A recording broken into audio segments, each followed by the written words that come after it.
uvidíte, jak dělám kalendář. Za chvíli se vám ozvu, bude to trochu dodělaný, jo? Takže ahojte, za chvíli vám se ozvu. Musíte na to mít papíry a nějaký fixky, třeba takovouhle fixku a ještě nějaký vánoční barvy, protože to je kalendář. Za chvíli se vám zase ozvu. Jo, koukám na Nera. Mám, ale jenom tam doděláme čísílka. Takže rychle.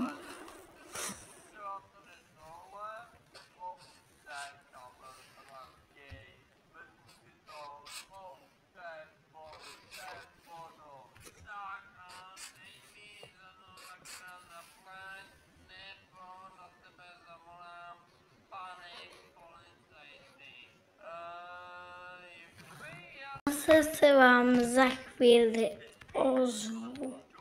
Potom, když to máte očíslovaný, tak si tam namalujete nějaký obrázek. Do těch rámečků si namalujete obrázky, třeba nějak takhle, ale přes celou tu plochu, jo? Můžete tam nakreslit jakýkoliv věci vánoční. Jo, jakýkoliv. Takhle zatím vypadá můj kalendář. Za chvíli se vám zase ozvu. Ale tohle jsem teď namalovala, takže to není vůbec hezký. Takhle by to mělo vypadat. Ale ještě dvě políčka, tam dám nějaký věci prostě. Tak bye, já se za chvíli ozvu. To máte, vezmete si nůžky, potom začnete vystřihovat. To je jakože, že.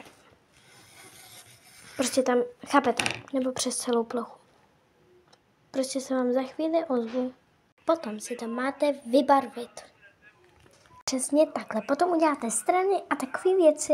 Přesně jako ten třeba kalendář. Takhle by to mělo vypadat, jenomže chápete, prostě já už to dělat nechci. Prostě si to uděláte podle své představivosti. Prostě ahoj. A dávajte na tohle video lajky a odběry. Dělala jsem to totiž 2 hodiny. Sice to video má 2 minuty, skoro 3, ale to je jedno. A loučí se s vámi Santa a já. Ahoj.